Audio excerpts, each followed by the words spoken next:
सफला एकादशी की जय। सफला एकादशी महात्म्य की जय। जय ब्रह्मांड पुराण की जय। जय श्री कृष्ण चंद्र भगवान की जय। जय श्री युधिष्ठिर जी महाराज की जय। जय जगतगुरु श्रील प्रभुपाद महाराज की जय। जय श्री गुरु महाराज की जय। जय अनंत कोटि वैष्णव वृंद की जय। जय। सफला एकादशी महात्म्य का ब्रह्मांड पुराण में वर्णन है। ब्रह्मांड पुराण में भगवान श्री कृष्ण और महाराज युधिष्ठिर के संवाद में सफला एकादशी का महात्म्य बताया गया है। युधिष्ठिर महाराज ने पूछा, हे स्वामिन, भगवान श्री कृष्ण को, पौष महीने के कृष्ण पक्ष की एकादशी का नाम क्या है? यह व्रत किस प्रकार करते हैं? किस देवता की पूजा करते हैं? इसके बारे में आप विस्तार से कहिए। भगवान श्री कृष्ण ने कहा, राजेंद्र, बहुत बड़े बड़े यज्ञ करने से जो आनंद प्राप्त होता है, उससे अधिक आनंद इस व्रत के पालन करने वाले से मुझे होता है। यथाशक्ति विधि पूर्वक हर एक व्यक्ति को यह व्रत करना चाहिए। भगवान नारायण की पूजा करनी चाहिए। जिस तरह सर्पों में शेषनाग, पक्षियों में गरुड़ जी, देवताओं में भगवान विष्णु और मानवों में ब्राह्मण श्रेष्ठ हैं, उसी प्रकार सब व्रतों में एकादशी तिथि श्रेष्ठ है। हे राजन, सफला एकादशी के दिन नाम मंत्र का उच्चारण करते हुए नारियल, सुपारी, आम, नींबू, अनार, आंवला, लवंग, बेर आदि फलों को अर्पण करके श्रीहरि की पूजा करनी चाहिए। धूप दीप से भगवान की अर्चना करनी चाहिए।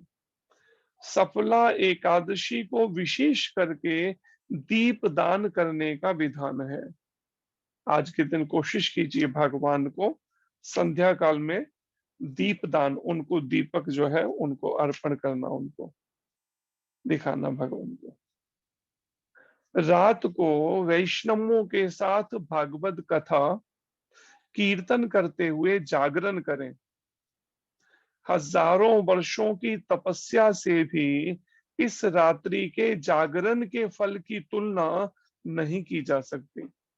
ऐसे रात्रि जागरण का फल है ये। हे नृप श्रेष्ठ, अब इस सफला एकादशी की शुभदायी कथा सुनो। प्राचीन काल में चंपावती नामक सुंदर नगरी में महाराज महिष्मत की राजधानी थी।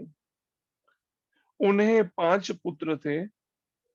ज्येष्ठ पुत्र हमेशा पाप कर्म करते हुए पर स्त्री संग और वैश्य आसक्त था।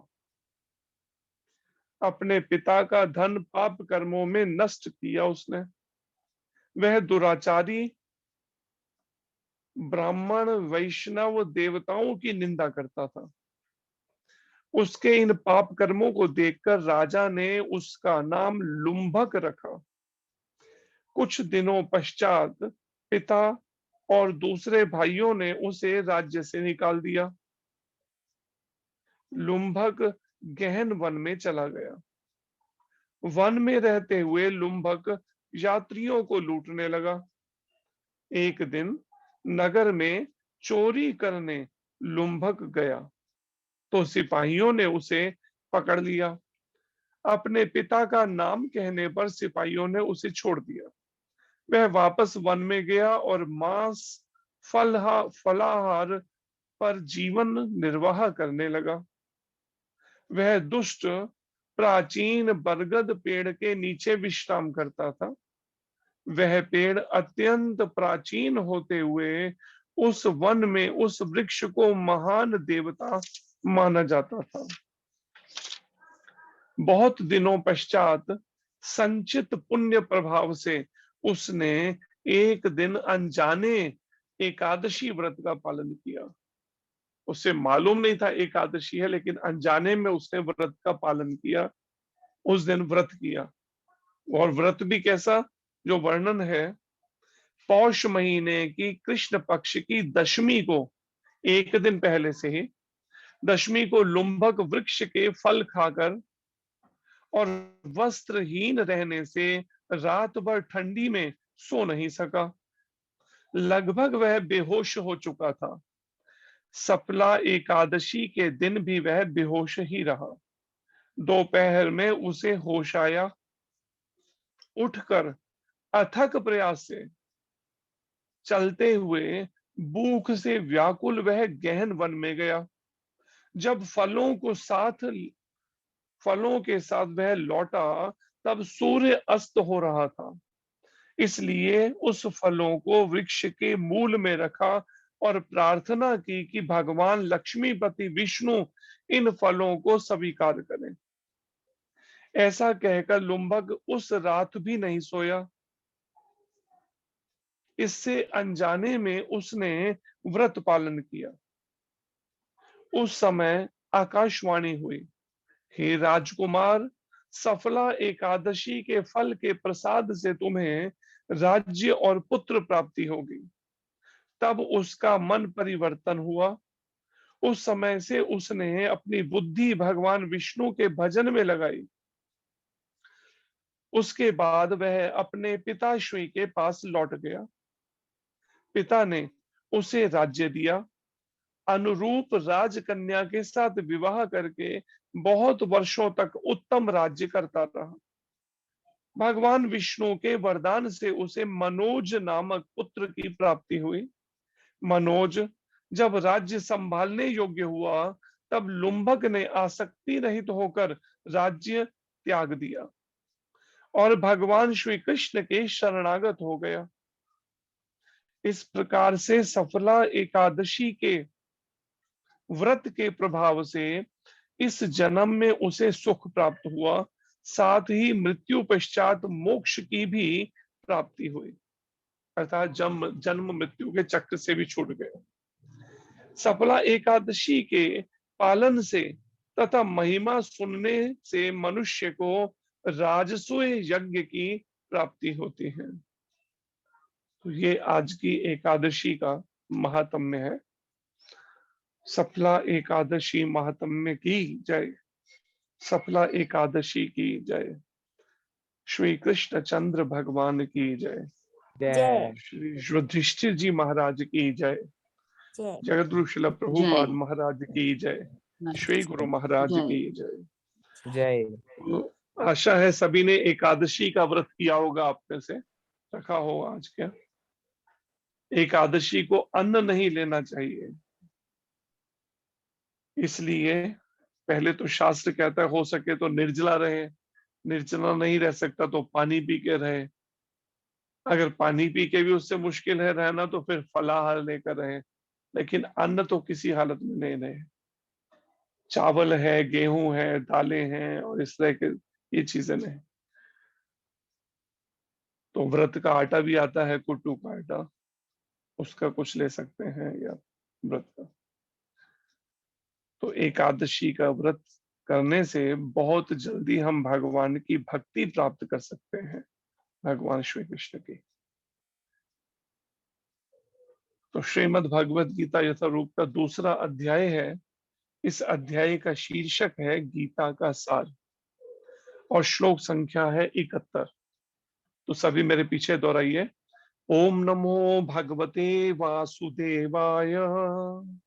ओम नमो भगवते वासुदेवाय।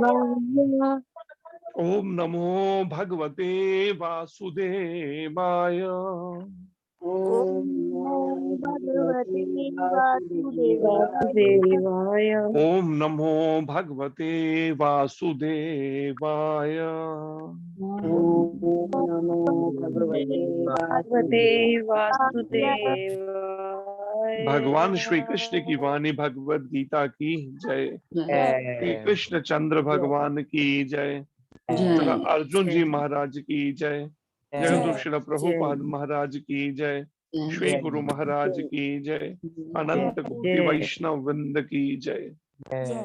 तो सभी मेरे पीछे दोहराइए ये दूसरे अध्याय का 71वां श्लोक। विहाय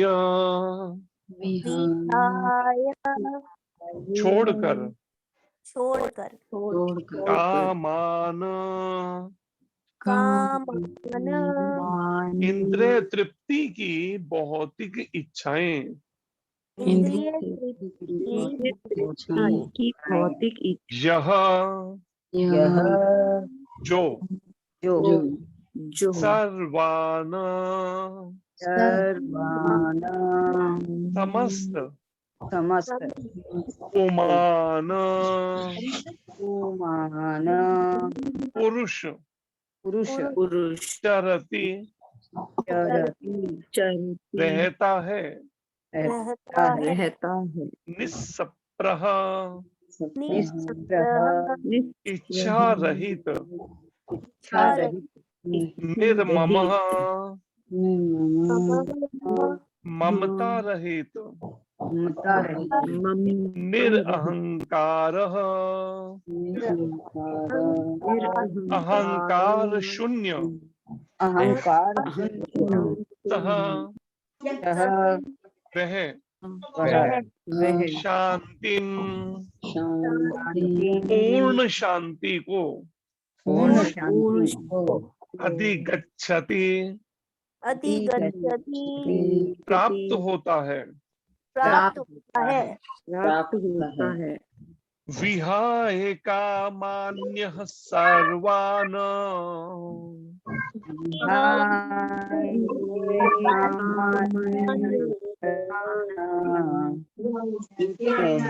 पुमानश्चरति निस्पृह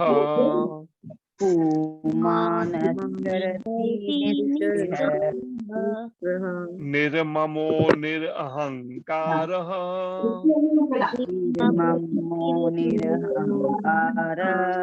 स शांतिम अधिगच्छति।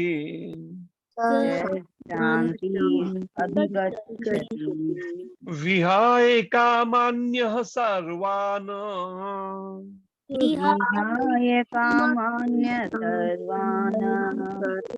पुमांश्चरति निस्पृह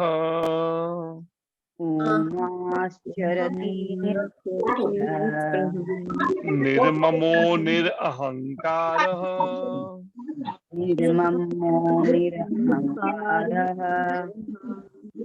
स शांतिम अधिगच्छति।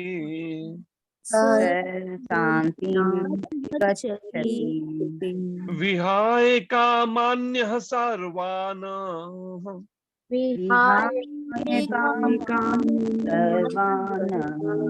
पुमानश्चरति निस्पृह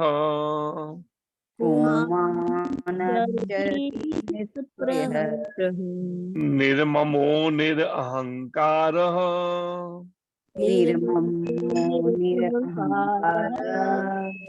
स शांतिम अधिगच्छति।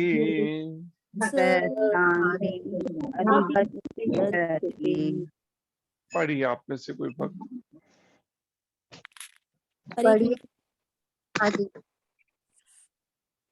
विहाय कामान्यः सर्वान् पुमांश्चरति निस्पृह निर्ममो निरअहंकारः स शांतिम अधिगच्छति। ठीक। और कोई भक्त। विहाय कामान्य सर्वान् पुमांश्चरति निस्पृह निर्ममो निरहंकार स शांतिमधिगच्छति। हरे कृष्णा प्रभु जी। हरे कृष्ण जी।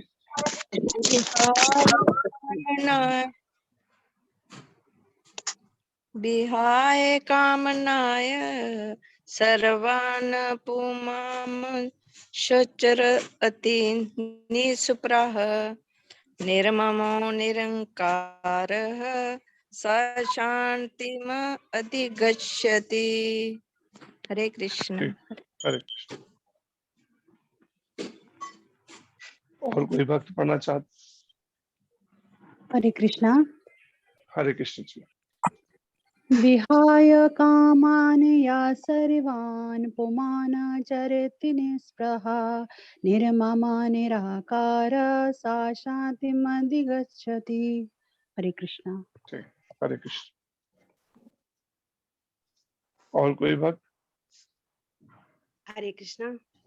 हरे कृष्ण जी। विहाय कामानि सर्वाणि पुमांसि चरति निःस्पृहा निर्ममो निरहंकार स शांतिम अधिगच्छति। हरे कृष्ण। ठीक, हरे कृष्ण। अनुवाद दोहराइए सभी। जिस व्यक्ति ने जिस व्यक्ति ने इंद्रिय तृप्ति की इंद्रिय तृप्ति की समस्त इच्छाओं का समस्त इच्छाओं का परित्याग कर दिया है, परित्याग कर दिया है, जो इच्छाओं से रहित रहता है जो इच्छाओं से रहित रहता है और जिसने और जिसने सारी ममता त्याग दी है सारी ममता त्याग दी है तथा अहंकार से रहित है, तथा अहंकार से रहित है, वही वास्तविक शांति को शांति को प्राप्त कर सकता है। प्राप्त कर सकता है। तात्पर्य अर्चनीय वंदनीय प्रातः स्मरणीय जगदुशील प्रभुपाद महाराज की जय। श्री गुरु महाराज की जय। तात्पर्य पढ़िए आप में से कोई भक्त। हरे कृष्णा। हरे कृष्ण। कौन पढ़ेगा? हैंड रेज करे फटाफट जी, पढ़िए उल्टा। हरे कृष्णा। हाँ जी। हरे कृष्ण। बाकी म्यूट कर दीजिए जो शायद नॉइस आ रही है। हाँ जी, जल्दी अनुराधा माता जी पढ़िए, फिर आप। हरे कृष्णा। हाँ जी, हरे कृष्ण। निष्प्रह होने का अर्थ है इंद्रिय तृप्ति के लिए कुछ भी इच्छा न करना। दूसरे शब्दों में, माता जी आ नहीं रहा सही से। माता जी मैं पढ़ूं? एक सेकंड। दूसरे शब्दों में कृष्ण भावना भावित होने की इच्छा वास्तव में इच्छा शून्यता या निष्प्रहता है। इस शरीर को मिथ्या ही आत्मा माने बिना तथा संसार की किसी वस्तु में कल्पित स्वामित्व रखे बिना श्री कृष्ण के नित्य दास के रूप में अपनी यथार्थ स्थिति को जान लेना कृष्ण भावना व्रत की सिद्ध अवस्था है। जो इस सिद्ध अवस्था में स्थिति में स्थित है वह जानता है कि श्री कृष्ण ही प्रत्येक वस्तु के स्वामी हैं। अतः प्रत्येक वस्तु का उपयोग उसकी तुष्टि के लिए किया जाना चाहिए। अर्जुन आत्म तुष्टि के लिए युद्ध नहीं करना चाहता था, किंतु जब वह पूर्ण रूप से कृष्ण भावना भावित हो गया तो उसने युद्ध किया, क्योंकि कृष्ण चाहते थे कि वह युद्ध करे।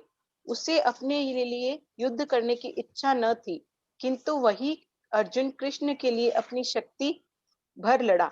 वास्तविक इच्छा शून्यता कृष्ण तुष्टि के लिए इच्छा है। यह इच्छाओं को नष्ट करने का कोई कृत्रिम प्रयास नहीं है। जीव कभी भी इच्छा शून्य या इंद्रिय शून्य नहीं हो सकता, किंतु उसे अपनी इच्छाओं की गुणवत्ता बदलनी होती है। भौतिक दृष्टि से इच्छा शून्य व्यक्ति जानता है कि प्रत्येक वस्तु कृष्ण की है, अतः वह किसी वस्तु पर अपना स्वामित्व घोषित नहीं करता। यह दिव्य ज्ञान आत्म साक्षात्कार पर आधारित है, अर्थात इस ज्ञान पर कि प्रत्येक जीव कृष्ण का अंश स्वरूप है और जीव की शाश्वत स्थिति कभी न तो कृष्ण के तुल्य होती है, न उनसे बढ़कर। इस प्रकार कृष्ण भावनामृत का यह ज्ञान ही वास्तविक शांति का मूल सिद्धांत है। हरे कृष्ण। हरे कृष्ण। तो ये आज का श्लोक है जो सामान्यतः सभी चाहते हैं कि हमें मन की शांति प्राप्त हो, वास्तविक शांति प्राप्त हो। हर कोई शांति चाहता तो है, लेकिन शांति मिलने का तरीका जो है प्राप्त करने का, उस तरीके को अडॉप्ट नहीं करना चाहता, उस तरीके को अपने जीवन में लाने के प्रयास जो है उसको वो व्यवहारिक रूप नहीं देते हम। तो भगवान कृष्ण कहते हैं जिस व्यक्ति ने इंद्रिय तृप्ति की समस्त इच्छाओं का परित्याग कर दिया है, वास्तविक शांति पाने के लिए इंद्रिय तृप्ति की सभी इच्छाएं, पहले तो इंद्रियां, ध्यान इसको विचार करें। जैसे पहले भी बताया, इस अध्याय में चर्चा हुई है कि 5 ज्ञानेंद्रियां हैं, आंख, नाक, कान, जीभ और त्वचा, स्किन। फिर 5 क्या कर्मेंद्रियां हैं, वाणी, बोलना जो है ये वाणी कर्मेंद्रिय है, हाथ, पैर और मल मूत्र द्वार, ये 5 कर्मेंद्रियां हैं। और एक सूक्ष्म इंद्रिय है मन। कुल मिलाकर ये 11 इंद्रियां हैं। और भगवान यहाँ श्री कृष्ण कहते हैं जिस व्यक्ति ने इंद्रिय तृप्ति की समस्त इच्छाओं को परित्याग, इंद्रिय तृप्ति की इच्छाओं को बिल्कुल त्याग दिया है, जो हर समय इंद्रियां और ये मन इंद्रियों के माध्यम से डिमांड करता रहता है, कुछ ना कुछ मांगता रहता है, कुछ ना कुछ इच्छा पूर्ति चाहता है करना। आंखें जो है, मन आंखों के माध्यम से कुछ इंद्रिय तृप्ति करना चाहता है, तो कहते चलो ऐसा करते हैं, कोई मूवी देखते हैं, अच्छा फिल्म देखते हैं, कोई सीरियल देखते हैं टीवी पे। कानों की इंद्रिय तृप्ति चाहता है तो सोचते चलो कोई फिल्म का गाना सुनते हैं। इस तरह से हम इंद्रियों की तृप्ति चाहते हैं। जीभ जाती है अपने इंद्रिय तृप्ति करना, स्वाद लेना, उस तरह से। त्वचा चाहती है काम वासना के कारण स्पर्श इंद्रिय का, जिसमें लोग पागल हो रखे हैं इस इंद्रियों के तर्पण में आज। और तभी व्यक्ति बार बार इन्हीं इंद्रियों के तर्पण में फंसकर अपने मन को मैला भी करता है और वासनाओं में गिरता रहता है बार बार। और उसी के कारण से जितना अधिक इंद्रिय तृप्ति जो कर रहा है उतना ही वो अशांत है। और जब उसे इसका रास्ता समझ नहीं आ रहा कि मन की शांति या वास्तविक शांति कैसे मिलेगी, वो इस इंद्रिय तृप्ति में वो शांति की खोज करने में लगा हुआ है। लोग घंटों बैठे रहते हैं, केवल टीवी देखते रहेंगे, न्यूज देखते रहेंगे, रात के 12-12 बजे तक टीवी के आगे बैठे हैं, न्यूज देख रहे हैं। मैंने पूछा एक से, भाई आप कितने घंटे, मैंने कितने बजे, कहते सुबह नींद नहीं खुलती मंगल आरती में, सुबह 4 बजे। मैंने कहा सोते कितने बजे, कहते लगभग 12 बजे। मैंने करते क्या हो 12 बजे बैठे हुए, कहते 9 साढ़े 9 बजे आते हैं और फिर प्रसाद लिया, उसके बाद में थोड़ी देर न्यूज सुनी। थोड़ी देर कितनी, 10 से लेके 12 बजे तक, ये थोड़ी देर है। 2 घंटे न्यूज ही सुनते रहे हैं। वो 12 बजे जो सोएगा और जो न्यूज सुन रहा है वही सब दिमाग में घूम रही है। रात को स्वप्न कैसे आएंगे, वही सब स्वप्न आएंगे रात को, जिनको देखते हुए, वो न्यूज को देखते हुए, यहाँ ये हो गया, वहां आग लग गई, वहां पर लूट मार हो गई, वहां बस यही सब बातें दिमाग में भरी पड़ी है। और हम अपने लाइफस्टाइल को, जीने के तरीके को बदलना नहीं चाहते, लेकिन चाहते हैं शांति मिल जाए मन के। और जब उजवी तरीकों से नहीं मिलती तो फिर वो सहारा लेता है शराब का, मांसाहार, शराब, बुरे कर्म करना, दुष्कर्म करना, इन सब का फिर सहारा लेता है। जॉब करेगा, बिजनेस करेगा, उसमें बात बात पे चीटिंग या झूठ बोलेगा पहले, उससे मन मैला होगा और मन अशांत होगा, फिर उसका सहारा लेगा यही सब तरीकों से, कभी टीवी, कभी शराब, कभी यही सब चीजों से, सोचता है इन सब से वो शांति मिल जाएगी। एक हमारे संपर्क में व्यक्ति थे, तो उनका जो काम था बहुत चलता था, काफी पैसा उनके पास, कह सकते हैं पैसा बरसता था ऐसा लेकिन अब वो सुबह से शराब पीनी शुरू करते थे, शाम तक पीते थे। और शराब ऐसी उन्होंने चुनी हुई थी, वो पानी के कलर की होती थी, शीशे के ग्लास में डाल लेनी। अब सब कोई सोचता था जो बाहर से आने वाले कि ये पानी पी रहे हैं, लेकिन रियल में वो शराब होती थी। और गैम्बलिंग, जुआ खेलना, उन सबको जो अपने काम के लिए, उन सबको भी साथ और भी लोग जुड़े हुए, कई सारे लोग सर्कल बना रखा, अपने घर में शराब की इन सब की पार्टियां देना, मांस चलना, शराब चलना, जुआ चलना। रिजल्ट क्या हुआ? थोड़े समय भले जिए, कुछ दिन के बाद दुनिया छोड़ के चले गए, मृत्यु हो गई। क्योंकि जब इस तरह की चीजें करने से लाइफ तो पहले ही घटती गई ना, शायद हो सकता है 50-55 साल के आसपास में ही शरीर खत्म हो गया, चला गया, बेकार हो गया शरीर, दुनिया में नहीं आज।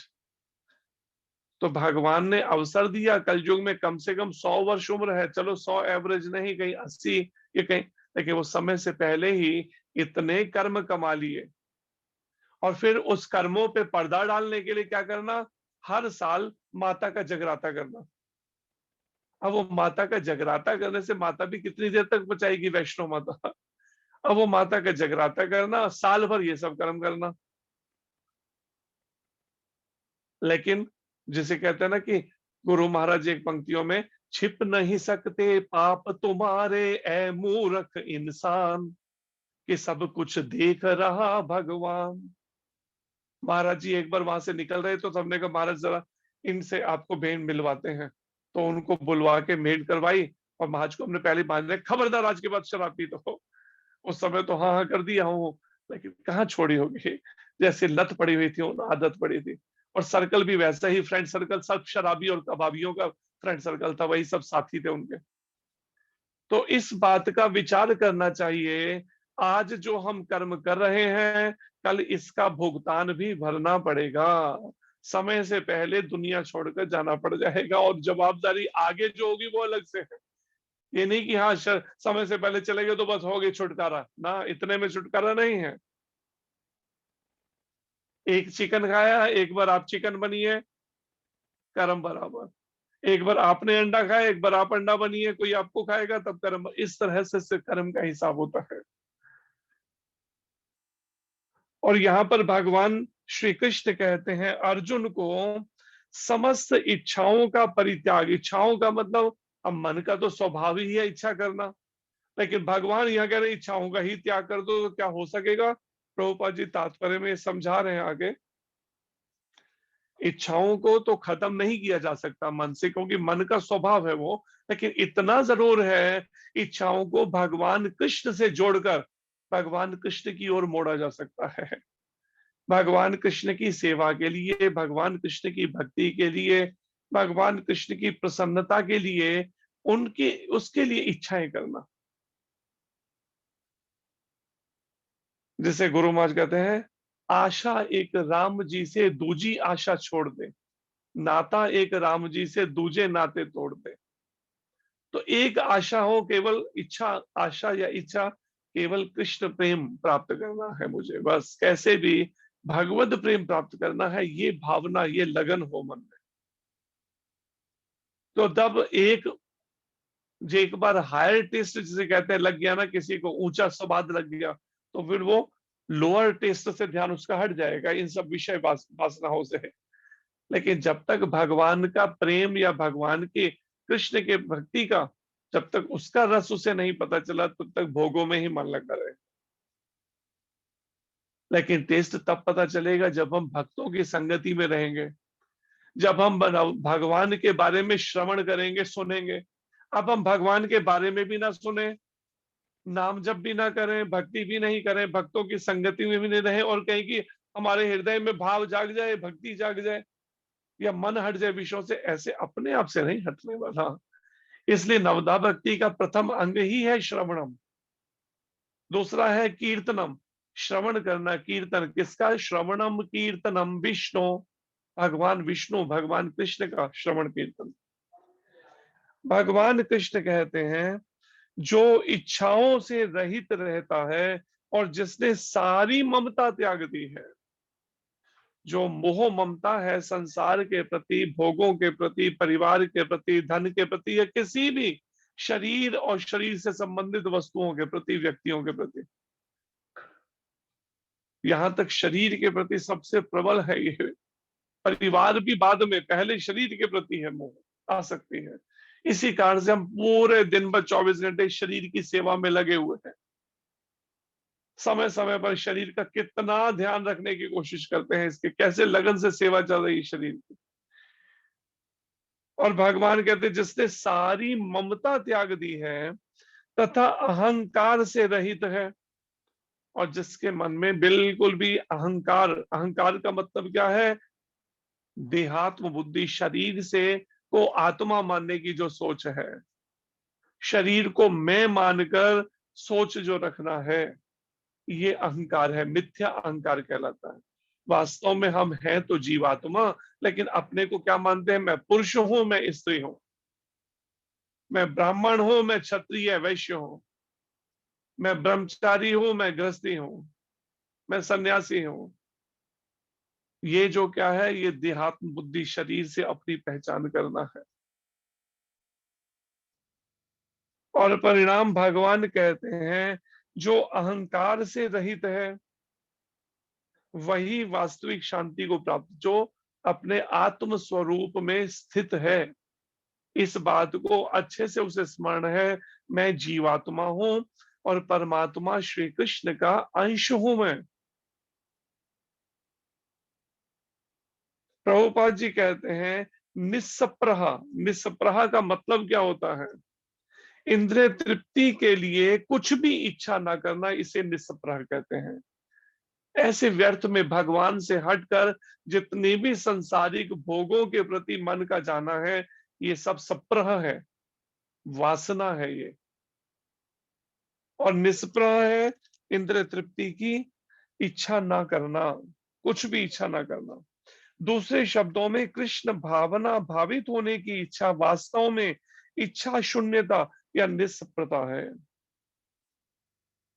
कई बार लोग कहते हैं ना जी, अगर ठीक है इच्छा ना की जाए तो, लेकिन आप भगवान की भक्ति चाहते हैं, ये भी तो इच्छा है। तो प्रभुपाद जी इसलिए समझा रहे हैं यहाँ पर, कृष्ण भावना भावित होने की इच्छा जो है वास्तव में इच्छा शून्यता है। अर्थात ये इंद्रियां या मन मिले ही केवल कृष्ण से मिलने के लिए, भगवान कृष्ण की सेवा और भक्ति करने के लिए है। इसलिए वो इच्छाओं की पूर्णता है कृष्ण भावना से भावित हो जाना। हर कार्य भगवान कृष्ण के प्रति समर्पित होकर करना, उनकी प्रसन्नता के लिए। उसको निष्प्रह या इच्छा शून्यता कहा गया है। इस शरीर को मिथ्या ही आत्मा माने बिना तथा संसार की किसी भी वस्तु में कल्पित स्वामित्व रखे बिना श्री कृष्ण के नित्य दास के रूप में अपनी यथार्थ स्थिति को जान लेना कृष्ण भावना अमृत की सिद्ध अवस्था है।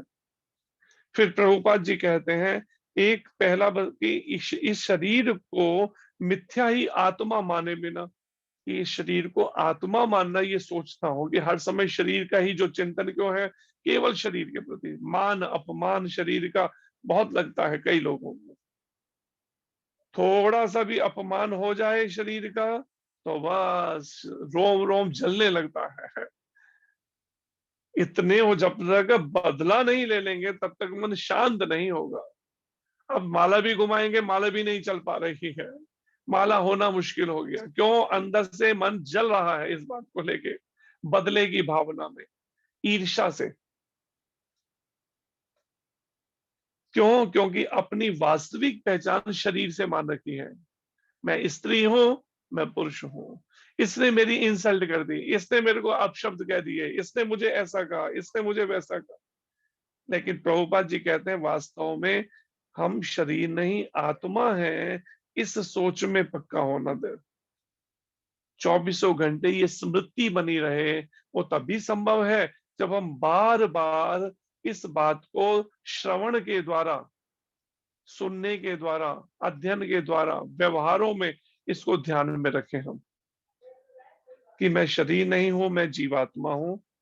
और संसार की किसी भी वस्तु में कल्पित एक झूठा स्वामित्व मानना, ये मेरा घर है, ये मेरी कार है, ये मेरी पत्नी है, ये मेरा पति है, ये मेरे बच्चे हैं, ये मेरा बैंक बैलेंस, ये जो स्वामित्व मानना है कल्पित, जो वास्तव में है नहीं स्वामी, लेकिन एक मान रखा है, मन की एक मान्यता, ब्रह्मवश, अज्ञानतावश, मूर्खतावश, और उस कल्पित स्वामित्व रखे बिना और इसमें ऐसा झूठा स्वामित्व ना रखते हुए श्री कृष्ण के नित्य दास, कि मैं भगवान कृष्ण का नित्य दास हूं।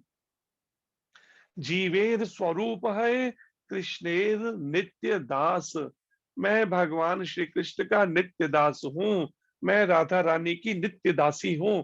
इस भाव को, इस रूप में अपनी यथार्थ स्थिति, मेरी वास्तविक पहचान ये है, यथार्थ स्थिति, ये जान लेना श्री कृष्ण के नित्य दास के रूप में कृष्ण भावना अमृत की सिद्ध अवस्था, इसे कहते हैं सिद्ध अवस्था कृष्ण भावना अमृत की। लेकिन ये जानने का मतलब नहीं है कि हमने खाली ये वाली लाइन रट ली और हो गया काम, हमने तो जान लिया। क्या जान लिया? मैं श्री कृष्ण का नित्य दास हूं। लेकिन व्यवहारिक रूप में वही सारी मोह माया और वही सब कर्म करने हैं, तो वो जानना नहीं होगा। फिर वास्तव में जानना क्या है कि वो जानकर कि मैं भगवान कृष्ण का नित्य दास हूं, भगवान कृष्ण की सेवा में लगना। सेवा कर रहे हैं दूसरों की, ए बी की, बी सी की, सी ए की, शरीरों की सेवा में लगे हैं, परिवार की, कुटुंब की, लेकिन कहने को नित्य दास हूं कृष्ण का, वो नहीं। फिर सारे कार्य उन्हीं के लिए ही होंगे जब नित्य दास मान लेगा। जैसे भगवान के शुद्ध भक्त प्रभुपाद जी ने जब ये मान लिया अपने हृदय में सभी का कि मैं श्री कृष्ण का नित्य दास हूं, तो फिर उसके बाद सारे कार्य केवल कृष्ण के लिए करने लगे, फिर और कोई कार्य नहीं, केवल भगवान की प्रसन्नता के लिए लग गए। फिर मुड़ के नहीं देखा कौन परिवार, कौन कुटुंब, कौन घर, कौन बच्चे, कुछ नहीं, कौन सा बिजनेस। परिणाम जो इस सिद्ध अवस्था में स्थित है, प्रभुपाद जी कहते हैं कि मैं श्री कृष्ण का नित्य दास हूं, इस सिद्ध अवस्था में स्थित है पूरी तरह से, वह जानता है कि श्री कृष्ण ही प्रत्येक वस्तु के स्वामी हैं। जो ब्रह्मा जी भी कह रहे हैं ब्रह्म संहिता में, ईश्वर परम कृष्णा, परम ईश्वर कृष्ण है, सर्व कारण कारणम, सभी के कारण, सारे ब्रह्मांडों के, सारे लोकों के, सभी हर वस्तु के स्वामी, हर व्यक्ति, हर एक के स्वामी कृष्ण है। सर्व कारण कारणम, सबके कारण है। इस बात को प्रभुपाद जी कहते हैं जो प्रत्येक वस्तु के स्वामी है श्री कृष्ण ही, ये जानता है, अतः प्रत्येक वस्तु का उपयोग उनकी तुष्टि के लिए फिर किया जाना चाहिए। अगर कृष्ण ही स्वामी है हर वस्तु के, तो हर वस्तु का प्रयोग होना चाहिए कृष्ण की संतुष्टि के लिए, भगवान कृष्ण की तृप्ति के, उनकी सेवा के लिए, फिर अपने भोगने के लिए नहीं होना चाहिए। कहने को कृष्ण की है वस्तु और भोगना हम चाहते हैं उसको। भगवान कृष्ण के लिए घर में एक छोटा सा कमरा है और बाकी अपने लिए बड़े बड़े हॉल रखे हैं, मीटिंग रूम, ये ड्राइंग रूम है हमारा, ये डाइनिंग रूम है हमारा, ये हमारा बेडरूम है, सब दिखाएंगे घर में ले जाकर। लेकिन मंदिर वो एक छोटा सा कहीं पे कर रखा है, नहीं तो उसके लिए कमरा भी नहीं, उसके लिए फुर्सत तो एक छोटी सी जगह कहीं बना दी, ये देखिए ये हमारा मंदिर है। इतना बड़ा बंगला और भगवान के लिए एक छोटा सा एक कमरा भी नहीं है उसके अंदर, जिसमें भगवान के लिए। लेकिन हम तो भक्त हैं, भक्त कहलाना चाहते हैं हम, कैसी भक्ति है हमारी ये। इसलिए यहाँ पर हमने क्या देखा, महाराज जी ने अपने लिए एक छोटा सा कमरा महाराज के लिए भक्तों ने रखा है, लेकिन भगवान के लिए एक विशाल मंदिर रखा है। आज भी हम अभी कहीं पे बैठे हुए थे यहाँ क्लास से पहले, तो उनका काफी बड़ा बिजनेस है, फैक्ट्री है काफी बड़ी उनके पास। तो वो यही बात कह रहे थे, पूरे उधमपुर के अंदर इतना बड़ा मंदिर नहीं है दूसरा जैसा आप लोगों ने बना रखा है। तो कहते आज की हाँ, आज से मैं जब शुरू करूंगा, पहले कहते कल से, अच्छा नहीं आज से ही जब शुरू करूंगा। तो दो व्यक्तियों से मिले, दोनों ने कहा आज से, दोनों फैक्ट्रियों के मालिक ने कि आज से हम जब शुरू करेंगे। अतः प्रत्येक वस्तु का उपयोग उनकी तुष्टि के लिए किया जाना चाहिए, प्रभुपाद जी कहते हैं। अर्जुन आत्म तुष्टि के लिए युद्ध नहीं करना चाहता था। अर्जुन जो है अपनी आत्मा की तुष्टि के लिए, वास्तव में आत्मा की तुष्टि क्या है? परमात्मा भगवान कृष्ण की आज्ञा का पालन करना। और भगवान कृष्ण की आज्ञा में जो भी आज्ञा कृष्ण की है उसके अनुसार हम कर्म करें। जैसे भगवान कृष्ण की आज्ञा अर्जुन के लिए कि तुम धर्म युद्ध को करो। ये युद्ध तुम नहीं चाहते, लेकिन तुम्हारे ऊपर थोपा डाला गया है किस परिस्थिति में? इन अधर्मियों को उचित दंड देने के लिए, क्योंकि तुम क्षत्रिय हो और क्षत्रिय भगवान ने इसीलिए बनाए हैं, इसीलिए क्षत्रिय ये बनाया है ऐसे दुष्टों को दंडित करने के लिए, जो अधर्मी हैं, जो अनीति करते हैं, जो पाप करते हैं, जो हिंसा करते हैं, जो अत्याचार करते हैं, जो अधर्म करते हैं, जो झूठ बोलते हैं। इन सबको उचित दंड देने, सुधार करने के लिए क्षत्रिय है। और यही सेवा के रूप में अर्जुन को कहा जा रहा है कि तुम ये युद्ध करो, सेवा के रूप में युद्ध करो। किंतु जब वह पूर्ण रूप से कृष्ण भावना भावित हो गया अर्जुन, जब तक कृष्ण भावना भावित नहीं हुआ था, कृष्ण भावना से भावित, तब तक अर्जुन क्या कहता है? मैं युद्ध नहीं करूंगा, क्योंकि अपने ही परिवार के लोगों को मारना पड़ेगा, मेरे भाई, चाचे, ताए और ये सबको मारना पड़ेगा, मैं युद्ध नहीं करूंगा। लेकिन जब कृष्ण भावना से भावित हो गया तो अब अर्जुन को ये बात समझ आ गई कि वास्तव में धर्म की स्थापना, धर्म को स्थापित धरती पे करने के लिए मुझे तो एक भगवान कृष्ण के प्रतिनिधि के रूप में एक सेवा दी जा रही है और मुझे वो करनी है निष्ठा पूर्वक, बिना मोह से, ममता से ऊपर उठकर मेरे को ये करनी है सेवा। सेवा भाव से मुझे एक युद्ध करना है, क्योंकि कृष्ण अभी पांडवों ने युद्ध किया, बदले में कितनी सैलरी ली, विचार कीजिए। लेकिन आज जो रक्षा करना चाहे तो लेकिन कितनी कितनी सैलरियां लिए बिना वो करेंगे ही नहीं, तैयारी नहीं है करने के लिए। तो यहाँ पर गीता जो सिखा रही है इस तरह का कर्म सिखा रही है, भगवान कृष्ण की आज्ञा में निष्काम कर्म। लेकिन कलयुग के प्रभाव से सारा वातावरण ऐसा होता जा रहा है दूषित, कुछ ना कुछ प्रलोभन, कुछ लालच सामने होगा वो तो करेंगे। और वही चीज फिर मंदिरों में, धार्मिक स्थलों में भी शुरू होने लगी। उनको भी सैलरियां और कमीशन और पैसा चाहिए, वो उस पैसे से, दान के पैसे से क्या करते हैं? अपना अलग से घर बना रहे हैं दान के पैसे से, अपने उसके लिए, भोग के लिए। जबकि कृष्ण भावना भावित कर्म का मतलब है निष्काम कर्म, केवल भगवान कृष्ण की प्रसन्नता। गीता में जैसी भगवान शिक्षा दे रहे हैं उसके अनुसार हम कर्म करें, क्योंकि कृष्ण चाहते थे कि वह युद्ध करे अर्जुन के लिए, कि वो युद्ध करे चाहते थे। इसलिए अर्जुन की भक्ति ही थी कि वो युद्ध करे, अधर्मियों को मारे, दंडित करे। उसे अपने लिए युद्ध करने की कोई इच्छा नहीं थी अर्जुन को, अपने लिए तो वो नहीं चाहता था, क्योंकि मेरे ही परिवार के लोग, मुझे युद्ध नहीं करूंगा अपने लिए। किंतु वही अर्जुन श्री कृष्ण के लिए अपनी शक्ति भर लड़ा, पूरी शक्ति लगा दी अर्जुन ने भगवान कृष्ण की प्रसन्नता के लिए। वास्तविक इच्छा शून्यता, तो हमें भी अपनी शक्ति भर, जितनी शक्ति है पूरी शक्ति के साथ में हमें कृष्ण भगवान की भक्ति और सेवा करनी चाहिए। ये नहीं कि हाँ बड़े आरामदायक जीवन से अपना, ठीक है हो गई माला नहीं हुई कोई बात नहीं, जितनी हो गई सब चलेंगे ना, पूरी शक्ति के साथ करना पड़ेगा। भगवान की सेवा अगर समाज में रह रहे हैं तो उनकी सेवा के लिए करना, जिसे गुरु महाराज कहते हैं, तन पवित्र सेवा किए, धन पवित्र दिए दान, मन पवित्र हरि भजन सो, त्रिविध हो कल्याण। ये 3 कल्याण के रास्ते हैं। तन की पवित्रता है, सेवा से है। इस शरीर को सेवा में लगाना होगा, चाहे रहिए घर में, चाहे रहिए आश्रम में। शरीर के सारे, शरीर से किए गए पाप कर्म इंद्रियों का तर्पण जो पहले किया, पाप कर्म किए, भोग विलास किया, उस सब का मार्जन तो हो पाएगा सेवा से, अगर उसका दंड नहीं भोगना चाहते तो भगवान कृष्ण की निष्काम सेवा करके हम उससे प्रायश्चित कर सकते हैं। तन की पवित्रता है सेवा से, निष्काम सेवा, प्रमाणिक गुरु की आज्ञा में की गई सेवा। मन मर्जी वाली सेवा से पूर्ण उद्धार नहीं होगा। जैसा कृष्ण चाहते हैं वैसी सेवा तो उनका प्रतिनिधि ही बता सकता है। इसलिए प्रमाणित परंपरा में प्रतिनिधि प्रभुपाद जी, गुरु महाज आचार्य हैं। धन पवित्र दिए दान। अब कोई है अगर धन कमा रहा है तो उसको दान देके उससे वो प्रय कर सकता है, धन की शुद्धि हो सकती है। क्योंकि जब व्यक्ति कोई धन कमाता है उसमें कई बार उसे झूठ बोलना पड़ता है, कई बार चीटिंग करनी पड़ती है। एक होता है जानबूझकर करना, एक होता है परिस्थितिवश या अनजाने में होना।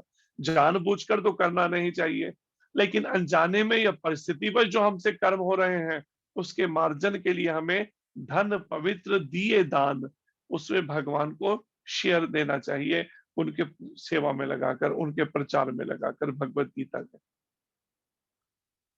प्रमाणिक गुरु हैं तो गुरु के माध्यम से उस प्रचार कार्य को करवाया जाए, गीता का प्रचार जो भगवान कृष्ण की वाणी है। मन पवित्र हरि भजन, और मन की पवित्रता हरि भजन से।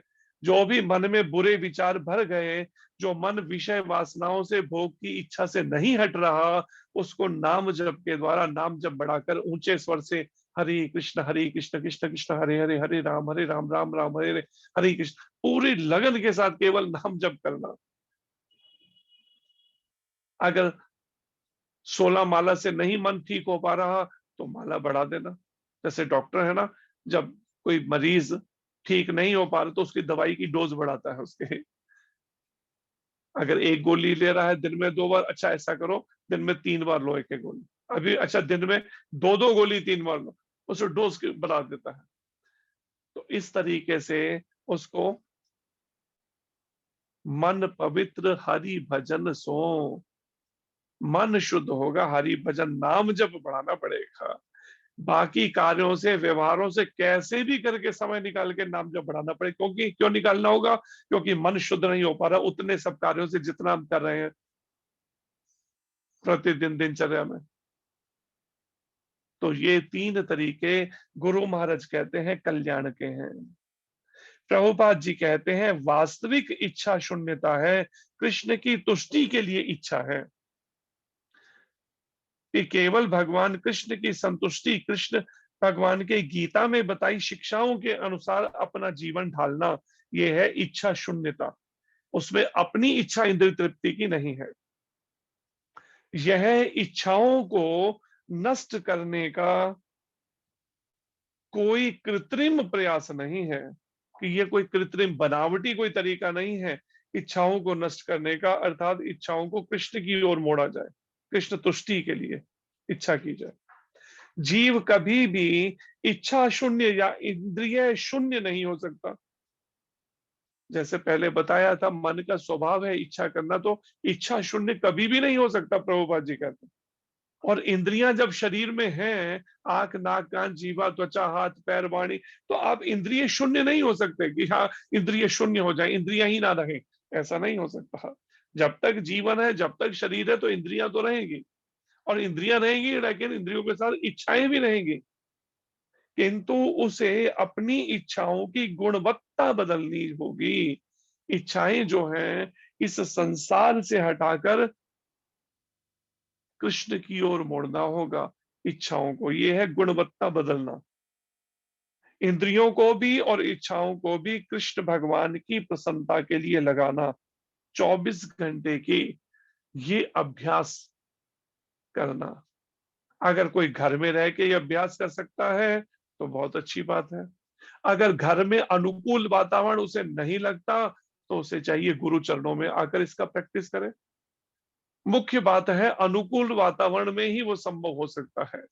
प्रतिकूल वातावरण में होना तो वो बिरले ही कर सकते हैं, जैसे प्रहलाद महाराज।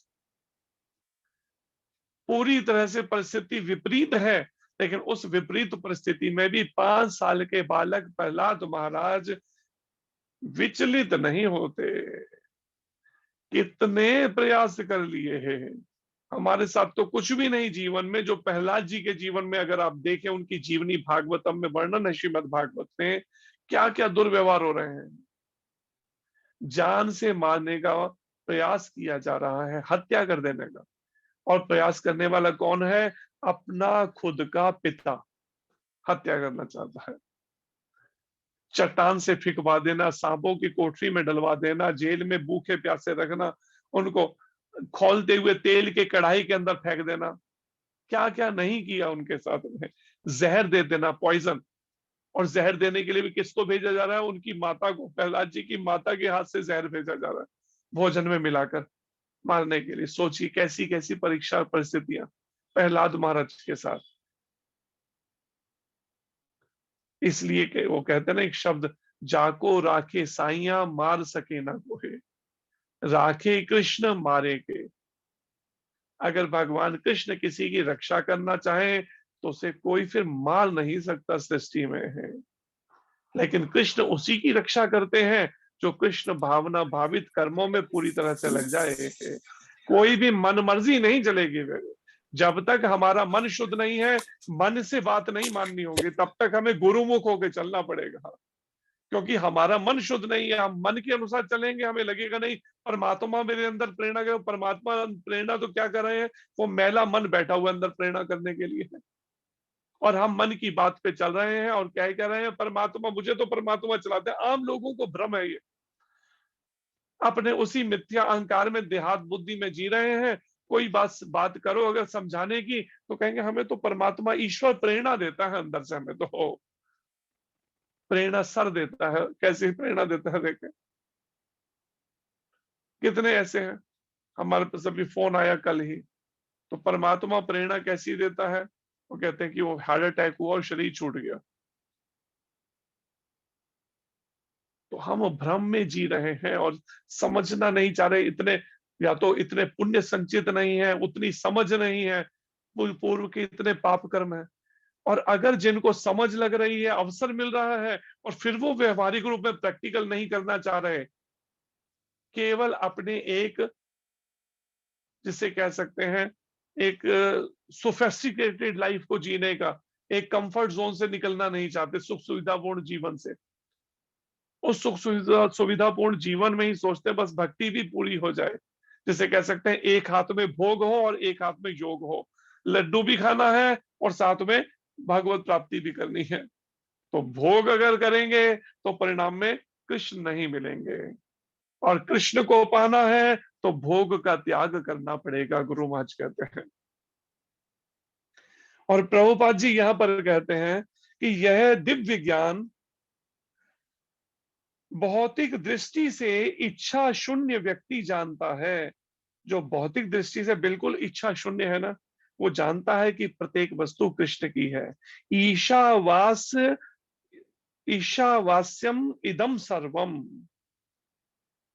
कि प्रत्येक वस्तु कृष्ण की है, सब कुछ कृष्ण का है सब।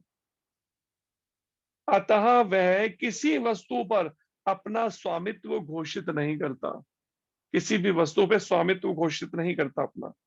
यह दिव्य ज्ञान आत्म साक्षात्कार पर आधारित है। ये जो ज्ञान है ना, कि किसी भी वस्तु पर स्वामित्व घोषित ना करके प्रत्येक वस्तु कृष्ण की है, ये मानना और जानना, ये आत्म साक्षात्कार के पथ का एक ये सीढ़ी है। अर्थात इस ज्ञान पर कि प्रत्येक जीव श्री कृष्ण का अंश स्वरूप है, और जीव की शाश्वत स्थिति कभी ना तो कृष्ण के तुल्य होती है और ना उनसे बढ़कर। प्रभुपाद जी कहते हैं कभी भी ऐसी स्थिति नहीं होती जीव की, वो कितना भी साधन भजन कर ले, भक्ति कर ले, कितनी तपस्याएं कर ले, कुछ कर ले, लेकिन कृष्ण के तुल्य कभी नहीं हो सकता। आज ही हम बता रहे थे, कहीं बैठे थे, तो उन्होंने एक ही बोर्ड पर इकट्ठा लगा रखा था चारों को, चारों के थे। ओम भी था, तो मुस्लिम्स का वो भी था चिन्ह बना हुआ उसके अंदर, साथ में ईसाइयों का भी बना हुआ था, और साथ में ही सिखों का भी वो चिन्ह। तो मैंने कहा उन्हें कि क्या आप, लगता है चारों को एक साथ ही आपने मिला दिया, लगता है एक ही। कहते नहीं, हमारे यहाँ फैक्ट्री के अंदर सभी लेबर काम करती है, हिंदू भी, मुस्लिम भी, सिख भी, ईसाई भी। तो हमने कहा क्यों किसी के मन को वो करें, तो इसलिए सभी का लगा दिया। मैंने कहा अच्छी बात है, लगा दिया, लेकिन हमें आज मुश्किल ये है, समाज को यही नहीं पता वास्तव में भगवान कौन है। जब उनसे बात की, समझाया, तो हम कुछ काम से गए, तो पैसे ही नहीं लिए उसके, मुफ्त में ही दे दिए कुछ हजार का सामान। कहते नहीं नहीं, आप ले जाइए, कोई बात नहीं। जब उनको समझ आई बात, कहते हाँ ठीक है, मैं जब करूंगा। तो यहाँ पर प्रभुपाद जी कहते हैं कृष्ण के तुल्य कोई नहीं हो सकता। गुरु नानक देव जी ने भी क्या कहा, सिखों के जो प्रथम गुरु हैं, उन्होंने क्या कहा 500 साल पहले हुए लगभग, कहते जो मोहे परमात्मा उचरे है, जो मुझे परमात्मा कहेगा, गुरु नानक देव जी कहते हैं, नरक कुंड में जाए है, वो नरक कुंड में जाके गिरेगा। मेहता परम पुरख का दासा, कहते मैं उस परम पुरुष का दास हूं, आया देखन जग तमाशा, इस जगत का तमाशा देखने के लिए आया हूं, इस संसार का। लेकिन अगर कोई, और फिर यही बात उन्होंने भी कही, यीशु जी ने, उन्होंने क्या कहा, I am the son of God, मैं भगवान का बेटा हूं। और वो सच्चाई भी, हम सब भगवान की संतानें ही हैं। उन्होंने ये नहीं, लेकिन उनको अगर भगवान कोई कहेगा तो वो उनकी गलती है, लेकिन वो नहीं, वो तो साफ कह रहे हैं मैं तो I am the son of God. तो हमें समझना है इसी बात को, प्रभुपाद जी ने इसी बात को समझाया, पूरा विश्व समझने लगे, पूरे दुनिया से लोग समझने लगे, जिनके कुछ भी संचित थे, कुछ पूर्व जन्मों के पुण्य, वो लग गए भक्ति में, कि हम कभी भी कृष्ण के तुल्य नहीं हो सकते हैं। कुछ ऐसे भी थे जिन्होंने भगवान कृष्ण की नकल करके मोर पंख लगाना शुरू कर दिया अपनी पगड़ी के अंदर या अपने उसमें। रिजल्ट क्या हुआ, आज जेल में पड़े हुए हैं। या एक और थे, उन्होंने भगवान कृष्ण की नकल करनी चाहिए, कई सारी माताओं से संबंध बनाने शुरू कर दिए, कहां पे हैं आज, जेल में पड़े हुए हैं। इस बात को विचारना है। प्रभुपाद जी कहते हैं शाश्वत स्थिति जीव की क्या है, हमारी सदा से वास्तविक स्थिति, शाश्वत सदा, कि हम श्री कृष्ण के तुल्य कभी नहीं हो सकते, बराबर है, कितना भी भजन भक्ति तपस्याएं कर लें, और ना उनसे बढ़कर हो सकते हैं। हम रहेंगे कृष्ण के सेवक, कृष्ण के दास, भगवान कृष्ण के भक्त बन सकते हैं हम भगवान कृष्ण नहीं बन सकते कभी भी। बनना भी चाहेंगे तो परिणाम में यही रिजल्ट होंगे, दुर्गति हो जाएगी। इस प्रकार कृष्ण भावना अमृत का यह ज्ञान ही वास्तविक शांति का मूल सिद्धांत है।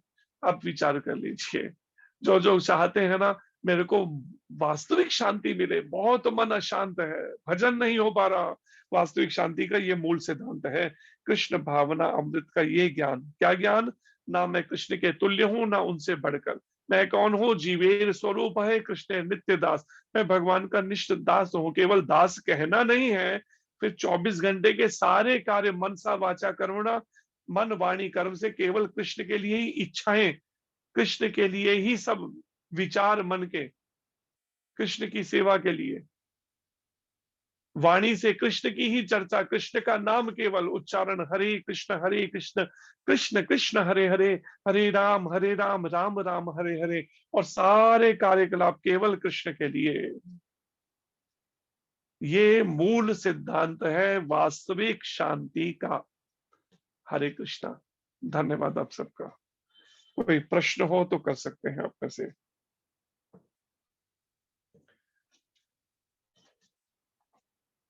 इसके बाद आखिरी श्लोक है फिर भगवत गीता के इस दूसरे अध्याय का, जो इस चर्चा का विषय। हरे कृष्ण।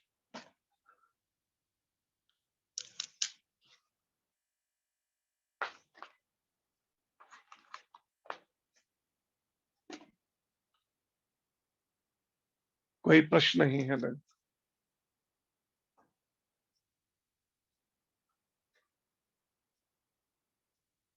हरे कृष्णा प्रभु जी। हरे कृष्ण जी। गीता में भगवान कहते हैं कि भगवान को कैसे जाना जाता है। भगवान बोलते हैं जो मेरे तत्व को जान लेता है।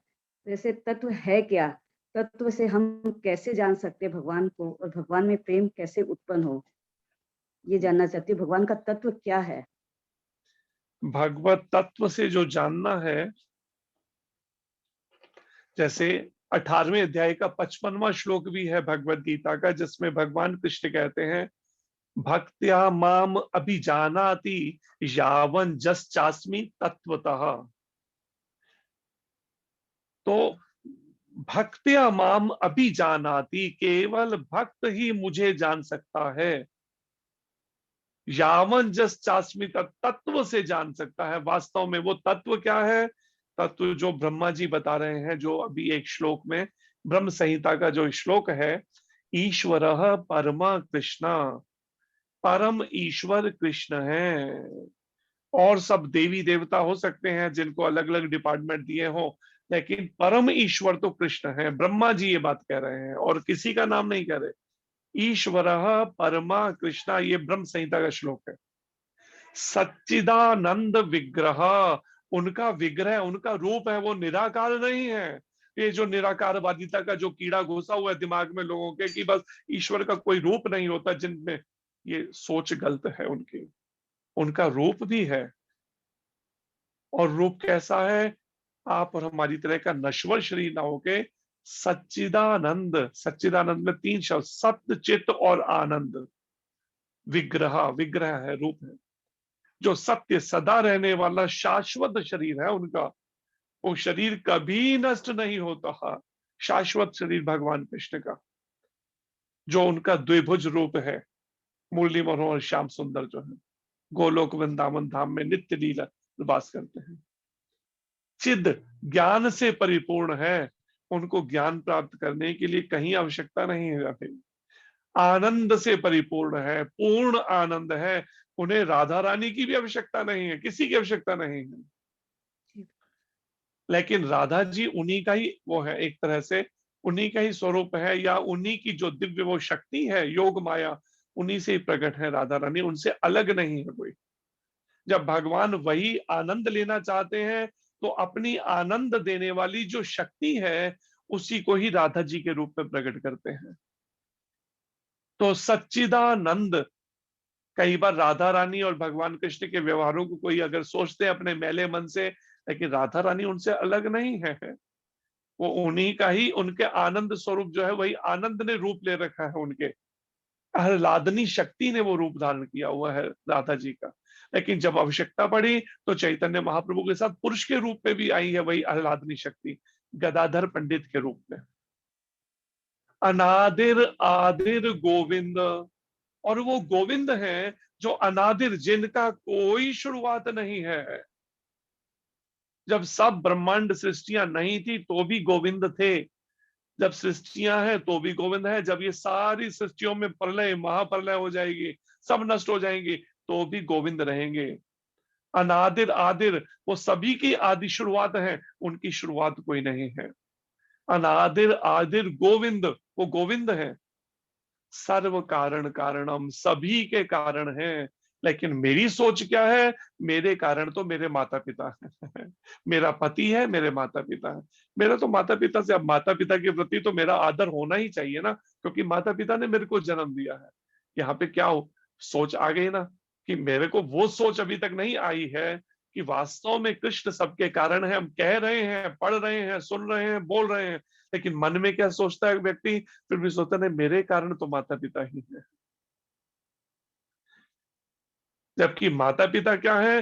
भगवान कह रहे हैं ममे वंशो, सभी मेरे अंश हैं। उस भाव से उनका आदर करना, रिस्पेक्ट करना। वो ये नहीं करा कि उनका तिरस्कार कर दो, अपमान करो उनका, नहीं। उन भगवान कृष्ण के अगर सभी अंश हैं तो तिरस्कार तो हम किसी का भी नहीं कर सकते, फिर माता पिता का तो बिल्कुल नहीं। लेकिन मेरे कारण माता पिता नहीं है, मेरे कारण वास्तव में कृष्ण है, ब्रह्मा जी कह रहे हैं। सर्व कारण कारणम, सबके कारण है। ये तत्व से जानना है। जो आपने कहा तत्व से जानना क्या है? वास्तव में जैसे उदाहरण प्रभुपाद जी ने दिया है, माताएं क्या करती हैं? सोने के गहने पहन लेती हैं। कई बार सोने की बाली पहन ली, सोने की नथ पहन ली, सोने के गले में हार पहन लिया, सोने के हाथ में कंगन पहन लिए, सोने की पाजेब पहन ली। सबकी शेप बिल्कुल अलग अलग है, आकार अलग अलग है। कोई भी चीज कहीं हाथ का कड़ा नाक में नहीं पहना जा सकता है, हर एक की अलग अलग शेप। लेकिन सबके अंदर तत्व जो है वो सोना एक ही है, स्वर्ण। ऐसे ही संपूर्ण जो कुछ दिख रहा है इस खुली आंखों से, कहीं दीवारें दिख रही हैं, कहीं मकान, बंगले, गाड़ियां, नौकर चाकर, माता पिता, भाई बहन, पति पत्नी, जो कुछ, वास्तव में तत्व कृष्ण है। ये जब हृदय जैसे जैसे भक्तन भक्ति के द्वारा प्रमाणिक गुरु की कृपा, गुरु गौरांग राधा कृष्ण कृपा से, उनके आशीर्वाद से भजन करते हुए जब हृदय की शुद्धि होती है ना, ये बात तत्व से तब समझ आती है। शाब्दिक रूप में केवल मात्र सुन लेने मात्र से उसमें बुद्धि स्थिर नहीं हो पाएगी, इसका अनुभव नहीं कर पाएगी। मतलब सब सुन लेगी, समझने की कोशिश भी करेगी, लेकिन वास्तव में तत्व से समझ तो तभी आएगी जब भक्तों सी में सका, भक्त बनेंगे तो। भक्त्या माम अभिजानाति, इसलिए भगवान ने आखिरी अध्याय में बात कही 18वें 55वें श्लोक में, केवल भक्त ही जान सकता है मेरे को। और तत्व से जानने की बात शुरुआत कहां से होती है? चौथे अध्याय के 34वें श्लोक में भगवान कह रहे हैं। वहां पर भगवान क्या कहते हैं? भगवान कृष्ण कहते हैं अर्जुन को, वास्तव में जो मुझे तत्व से जानना चाहते हैं, उनको प्रमाणिक गुरु की शरण में जाना चाहिए। तो इसलिए भगवान से चल रही परंपरा में जो गुरु है, जो सिद्ध है, इसमें अगर वास्तव में उसने अवस्था प्राप्त कर ली है, वो तत्व से जान लिया है कृष्ण को, उसके मार्गदर्शन में अपने जीवन को ढालना पड़ता है। फिर मन मर्जी का जीवन नहीं चल, जैसा मार्गदर्शन गीता के अनुसार वो बता रहे हैं, गीता के अनुसार वो बताएंगे। कोई भी मनगढ़ंत बात नहीं फिर वो करेगा। अगर कुछ भी मनगढ़ंत करता है, इसका मतलब वो अभी गुरु के योग्य ही नहीं है, वो कहीं ना कहीं गड़बड़ है मामला। अगर वो कहीं भी भटकाता है, जैसा आज समाज में कई बार चल भी रहा है, भगवत गीता या श्रीमद् भागवतम के नाम से अगर कोई शोषण किया जाता है किसी का भी, तो परिणाम में ये गुरु के योग्यता नहीं है, इसका मतलब उनमें वो गुरु के नाम पे ठग है। तो इस बात को समझना होगा कि जैसे जैसे भगवान जो 18वें अध्याय के 55वें श्लोक में कहते हैं, भक्त ही मुझे जान सकता है, हमें भक्त बनना होगा। और भक्त बनना क्या है? मन, वाणी और कर्म से, मनसा वाचा कर्मणा, पूरी तरह से कृष्ण भावना से भावित कर्मों में लग जाना। सारे कार्य, मन की इच्छाएं, मन का सोचना, मन का इच्छा करना, वाणी का बोलना और शरीर के कर्म केवल कृष्ण के लिए। इंद्रियों को, केवल आंख को भगवान कृष्ण के दर्शन कराना, कानों से भगवान कृष्ण का नाम और उनकी कथाएं सुनाना, नासिका, नाक को भगवान को अर्पित पुष्प की सुगंधि देना, जीभ को भगवान कृष्ण को अर्पित प्रसाद ही केवल देना घर खाने के लिए जो शुद्धि से बना हुआ हो, और स्किन को, त्वचा को भगवान कृष्ण की सेवा में लगाना, इन हाथों को, पैरों से भगवान के मंदिर चलकर जाना उनके दर्शन करने के लिए, और अपने जो भी हमारी शक्ति भर है, जो शब्द आया, पूरी शक्ति जो है भगवान कृष्ण के प्रचार में, उनकी सेवा में लगा देना। इस तरह से जब भक्ति में हम स्थित होंगे, जिसको भगवान ने कहा, मन मनामो मद्भक्तो मद्याजी माम नमस्कुरु मामे वेश्य युक्तावे मतमानम मत परायण। मेरे भक्त बनो, मुझे नमस्कार करो, मेरे लिए ही सब करो कर, इस तरह मेरे परायण हो जाओ। तो जब भगवान के इस तरह परायण हो जाएंगे तो हम भक्त, तब भक्ति की कैटेगरी में आएंगे। और जैसे ही भक्ति की कैटेगरी में, फिर तत्व से कृष्ण को हर समय कृष्ण हमारी नजर के सामने होंगे। जहां जहां दृष्टि पड़े तहां तहां कृष्ण सफुरे, जहां जहां नजर जाएगी कृष्ण का अनुभव होने लगता है। फिर से हर समय उसको भावना, हर कृष्ण अंग संग रहते हैं। उसके फिर संसार में कहीं मोह ममता नहीं रहेगी। फिर जो यहाँ पर भी वर्णन है, अर्जुन को कहा भगवान ने, ममता से रहित होना होगा वास्तविक शांति अगर प्राप्त करनी है। अर्जुन बहुत अशांत हो रखा है, इतना अशांत हो गया अर्जुन कि युद्ध भूमि में ही रथ के पिछले भाग में बैठ के धनुष्मान एक तरफ रख के, मेरे से युद्ध नहीं हो सकता, मेरे से तो ये गांडीव पकड़ा भी नहीं जा रहा, धनुष एक तरफ रखती है। इतना अशांत मन हो चुका है अर्जुन का, लेकिन भगवान ने उसको वास्तविक शांति का रास्ता बताया, जो आज का श्लोक है, दूसरे अध्याय का ये 71वां श्लोक। इसको, श्लोक को बार बार मेडिटेट करना होगा, व्यवहारिक रूप देना होगा, तो वास्तविक शांति का अनुभव और तत्व से जान पाएंगे हम। और हर समय निरंतर नाम जप करते हुए संभव हो सकता है। नाम जप छोड़कर केवल सोचने मात्र से ये नहीं होगा।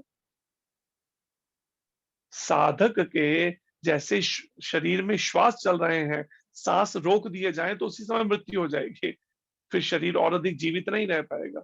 ऐसे ही साधक के प्राण है ये हरे कृष्ण कृष्ण कृष्ण हरे हरे, हरे राम राम राम हरे हरे।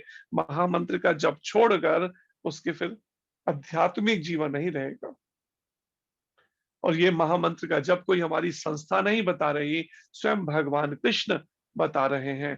पहले 5000 साल पहले वेद व्यास जी के रूप में बता रहे हैं, कली संतरण उपनिषद में, और फिर यही बात को चैतन्य महाप्रभु के रूप में आके भगवान कृष्ण अपनी ही भक्ति का प्रचार करते हुए केवल इस हरे कृष्ण मंत्र का, कलयुग का ये तारक मंत्र ही बता रहे हैं।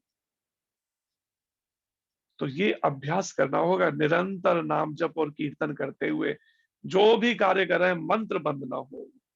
जब हाथ खाली है तो माला पे करें, जब हाथ किसी कार्यों में लगे हैं तो जीभ से नाम जप चलता रहे। हरे कृष्ण। हरे कृष्ण प्रभु जी। हरे कृष्ण। कोई और प्रश्न किसी भक्त को? तो ये प्रैक्टिस करिए, अभ्यास, और एकादशी का व्रत जरूर करिए प्रयास करके। मैं करती हूँ प्रभु जी, एकादशी का व्रत करती हूँ।